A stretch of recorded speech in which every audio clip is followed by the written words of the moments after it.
Olá pessoal, aqui é o Velgas, hoje dia 17 de março de 2023. Eu quero falar hoje sobre a guerra na Ucrânia, claro, a continuidade do assunto que a gente tem tratado bastante no canal. E o título chama-se "A Ucrânia nunca será uma vitória para a Rússia". Foram as palavras do presidente Biden na sua visita histórica à cidade de Kyiv em fevereiro próximo passado. Quero convidá-los antes de inscreverem-se no canal, deem seu like e compartilhem com as suas redes sociais. Obrigado, conto com vocês. Quero dizer que essas palavras que ele falou, elas são muito positivas e elas têm um endereço certo. Tem um endereço certo, que é o terrorista Estado russo e seu ditador genocida Vladimir Putin. Mas o Ocidente precisa também enviar mais armas à Ucrânia mais rapidamente. Essa visita histórica do presidente dos Estados Unidos, Joe Biden, a Kyiv, a capital da Ucrânia, dia antes do aniversário de um ano da invasão em grande escala da Ucrânia pela Rússia, enviou uma mensagem importante também aos ucranianos e também aos russos, como eu falei agora há pouco.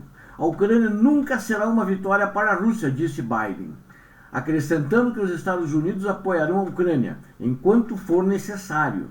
De fato, o tempo que for preciso tornou-se um novo ponto de discussão para os aliados da Ucrânia, repetido pelo presidente francês Emmanuel Macron e pelo chanceler alemão Olaf Scholz.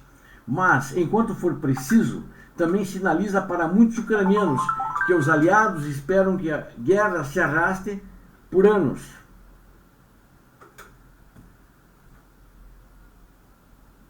Enquanto for preciso, por anos, com a Ucrânia arcando com o peso dela.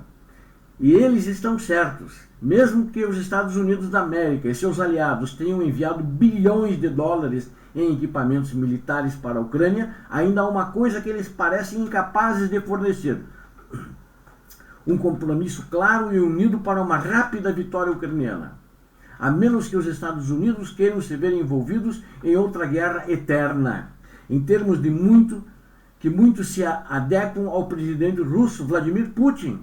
É hora de isso mudar. Um padrão claro emergiu no ano passado. Os ucranianos solicitam um sistema de armas e os governos ocidentais se recusam a fornecê-lo. Apenas para mudar de ideia alguns meses depois, após debates públicos e desacordo entre aliados.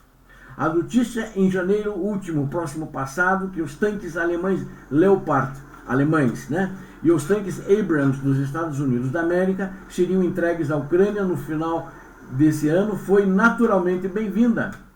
Mas veio depois de meses de debates entre aliados, culminando em um ultimato da Alemanha de que permitiria que seus tanques fossem enviados para a Ucrânia apenas se os Estados Unidos se comprometessem a enviar os seus próprios ao mesmo tempo. O mesmo é verdade para as baterias de defesa antimísseis Patriot, que Washington viu como uma linha vermelha para Putin no início da guerra, apenas para enviá-las meses depois que milhares de outras vidas ucranianas, civis, principalmente militares também, foram perdidas desnecessariamente. O sistema de foguetes de lançamento múltiplo, conhecido como HIMARS, bastante já falado nesse canal, e que trouxe muitas vitórias para a Ucrânia, ajudou nas vitórias, provou ser tão eficaz em ajudar a Ucrânia a recuperar territórios, só foi entregue após extensa pressão e lobby da Ucrânia. O mesmo debate está agora acontecendo sobre caças e sistemas de mísseis de longo alcance. Os ucranianos estão pedindo aviões caça F-16 e mísseis ATACMS. ATACMS é ATACMS. Os sistemas de mísseis superfície de longo alcance que eles precisam para alcançar partes ocupadas pela Rússia, que são esses mísseis que eu falei. Como a Crimeia, por exemplo, e mesmo alguns locais dentro da própria Rússia, onde há concentração de tropas e logística russa para atacar a Ucrânia. Quando perguntado em 30 de janeiro se Washington entregaria os F-16 aos ucranianos, Biden disse que não. Os seus assessores mais tarde revisaram para não agora. No mesmo dia, em Haia, Macron, perguntado se a França estava considerando enviar caças para a Ucrânia, Ele disse que nada estava excluído em princípio. Falando sobre fornecer assistência militar à Ucrânia em 8 de janeiro, o primeiro-ministro britânico Rishi Sunak, sobre aviões de caça, disse: nada está fora da mesa. E agora já tem ucranianos sendo treinados nos Estados Unidos. Entendeu? A posição um tanto ambígua, isso demora com que venha o material bélico necessário para derrotar a Rússia, que teria que ser derrotada mais rapidamente. Da mesma forma, nada está exatamente sobre a mesa também. Esta ambiguidade resultou em uma política ocidental de incrementalismo, preparando os Estados Unidos e outros aliados da Ucrânia para um conflito prolongado. Essa abordagem está encorajando o ditador russo Putin a acreditar que o tempo está do lado dele e que os Estados Unidos acabarão se cansando, como fizeram no Afeganistão, por exemplo. Especialmente à medida que os ventos políticos mudam com uma eleição presidencial dos Estados Unidos da América no horizonte, com um presidente que eles vão torcer para ganhar, que é o Trump, esperamos que não ganhe, que ele é muito pró-russo. A política, embora ostensivamente busque evitar a escalada, está preparando o terreno para algo ainda mais perigoso para os Estados Unidos e seus aliados. Quanto mais demorar, pode ser que haja até uma potencial vitória russa, mesmo que parcial, embora que eu acho que eles nunca vão poder pegar a Ucrânia toda. Só apenas, como eu citei o Trump recentemente em campanha para ser escolhido como candidato pelos delegados republicanos, ele disse que ele acha que a Ucrânia e a Rússia é um conflito à parte, os Estados Unidos não têm que se meter. E ele sempre elogiava e comportava-se como amiguinho do Putin, e o Putin dava as cartas. Então não é o presidente que vai atender a geopolítica, inclusive americana. É claro que a Rússia não pode vencer sua guerra na Ucrânia nos termos maximinalistas inicialmente estabelecidos por Putin. Isso já é claro e não vai acontecer. Putin nunca pode ocupar ou manter a totalidade da Ucrânia. Ele não pode impor um governo apoiado pela Rússia ao governo ucraniano. E tendo se proposto a impedir a integração da Ucrânia com o Ocidente, ele fez ainda uma inevitabilidade. Mas é igualmente claro que Putin pode e vai transformar qualquer coisa que não seja um colapso militar completo em uma vitória para os círculos eleitorais domésticos que o mantêm no poder. De fato, Putin deu a si mesmo uma quantidade crescente de espaço de manobra retórica sobre seus objetivos de guerra, e ele fala de desmilitarizar e de desnazificar a Ucrânia. Esse que ele já fala menos e o entusiasmo está minguando. Deve ficar claro para o Ocidente, no entanto, que qualquer coisa que não seja plena restauração da soberania ucraniana e da integridade territorial representará uma derrota catastrófica para os Estados Unidos e seus aliados. Se a Rússia fosse autorizada a manter qualquer um de seus ganhos ilícitos na Ucrânia, ilícitos imorais e criminosos, eu diria, seja por meio de tratado de paz, cessar-fogo ou impasse, o poder de dissuasão dos Estados Unidos e da Aliança Transatlântica, a Aliança Transatlântica eu refiro-me à OTAN e ao, como quiserem, alguns chamam de NATO, que é em inglês, Então, qualquer poder de dissuasão dele seria perdido. Nenhum possível agressor precisaria mais considerar a resposta ocidental antes de invadir ou mesmo apenas ameaçar um vizinho. A dissuasão nuclear dos Estados Unidos da América permaneceria, mas isso se estende apenas aos países com os quais os Estados Unidos da América têm uma aliança formal. Mesmo lá, potências revisionistas como a China, o Irã e a Rússia agora começariam em breve a procurar buracos no guarda-chuva nuclear da OTAN. Os próprios ucranianos podem decidir que querem parar de lutar. E esse é um direito soberano e democrático. Se isso acontecer, os governos ocidentais devem estar prontos para apoiar o governo de Kiev, da Ucrânia, na negociação de um acordo que garanta a segurança do país e o coloque em um caminho para a adesão à OTAN e à União Europeia, e a capacidade de defender sua própria soberania e prosperidade. Mas os líderes e os públicos ocidentais não devem ter ilusões sobre o que aconteceria se essa escolha fosse forçada à Ucrânia, simplesmente porque os públicos ocidentais se cansaram de uma guerra que nem sequer estavam lutando, como falou o Trump recentemente. Seria mais do que apenas uma abdicação da responsabilidade moral apoiar um povo que enfrenta genocídio e repressão e toda espécie de crimes contra a humanidade. Em muito pouco tempo, isso significaria uma guerra não menos cruel.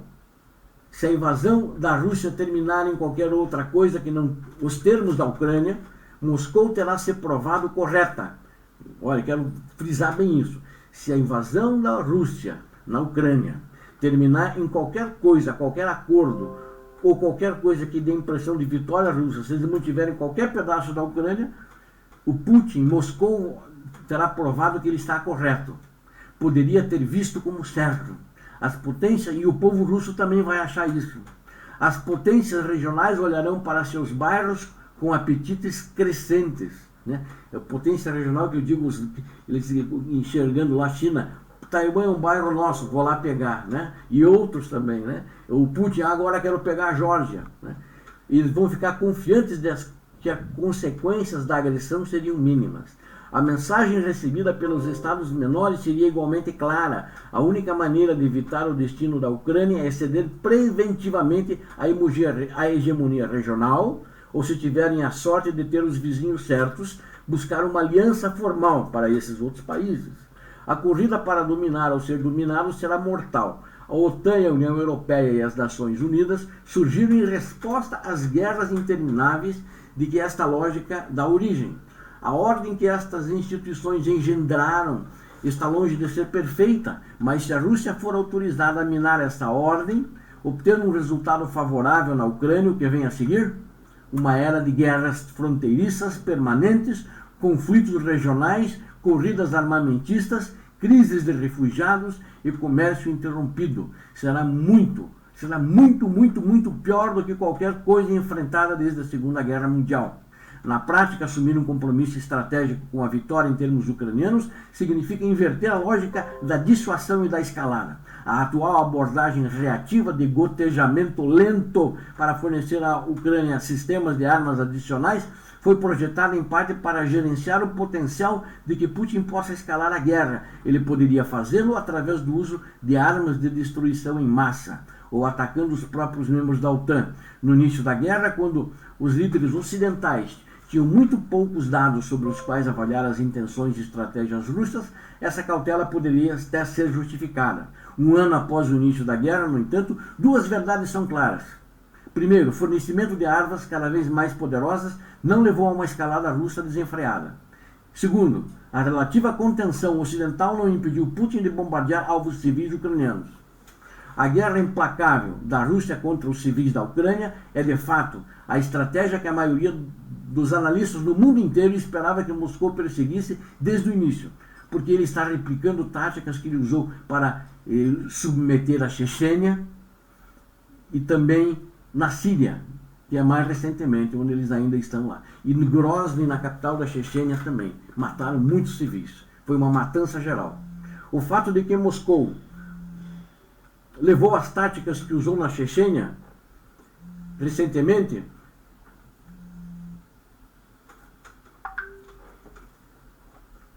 só um pouquinho aqui que minha garganta aqui o Moscou levou meses para começar, o fato de que Moscou levou meses para começar seu bombardeio sistemático das cidades longe da Ucrânia, longe das linhas de frente, reflete a suposição inicial errônea do Kremlin, de que a resistência ucraniana entraria em colapso mais ou menos instantaneamente, é o que eles esperavam. Então, no começo da guerra, não bombardearam civis.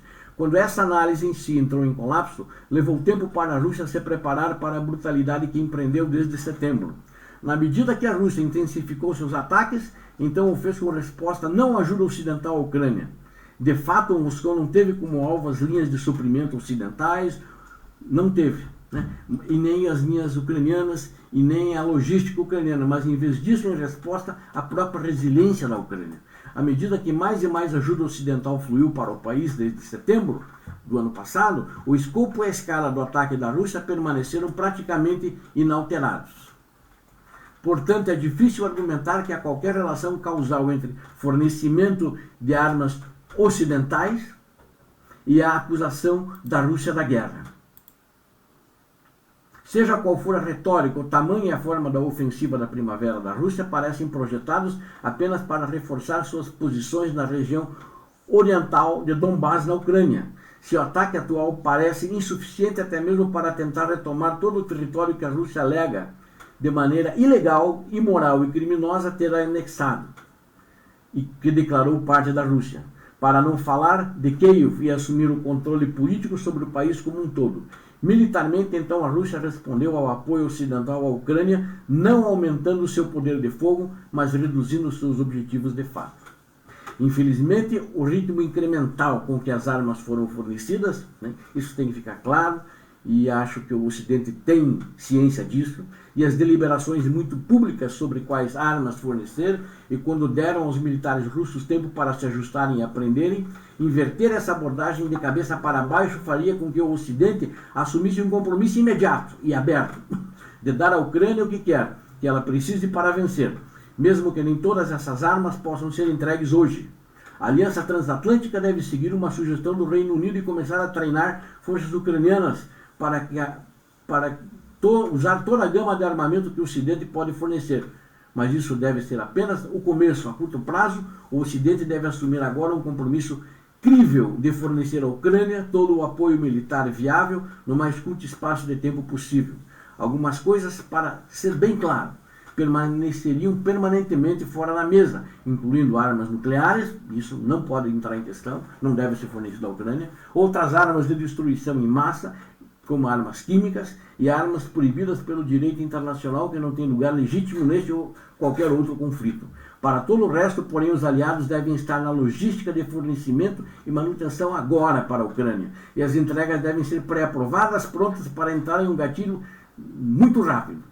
A mensagem para Putin e seus generais seria finalmente clara: não há solução de compromisso disponível, nenhuma linha de defesa, exceto a própria fronteira russa, e nenhum limite para a determinação ocidental. Diante da certeza da derrota, o cálculo de Putin mudaria. Nos últimos 12 meses, a ambiguidade ocidental encorajou Putin a prolongar essa guerra, permitindo-lhe acreditar que talvez possa chegar um momento em que o fluxo de apoio parece e, portanto, ele possa sobreviver ao Ocidente e à Ucrânia. Substituir essa ambiguidade por clareza estratégica, roubar a Putin qualquer opção viável que não seja um recuo organizado para sair da Ucrânia, pode ajudar a pôr fim a essa guerra. Para pegar emprestado uma frase do discurso de Biden sobre o Estado da União em fevereiro: é hora de o Ocidente terminar o trabalho. Obrigado a todos vocês que assistiram a esse vídeo. Convido-os novamente, inscrevam-se no canal, deem seu like e compartilhem com suas redes sociais. Deus abençoe a Ucrânia, Deus abençoe o Brasil, Deus abençoe a todos vocês que assistiram o vídeo e que estão inscritos no canal. Paz e bem.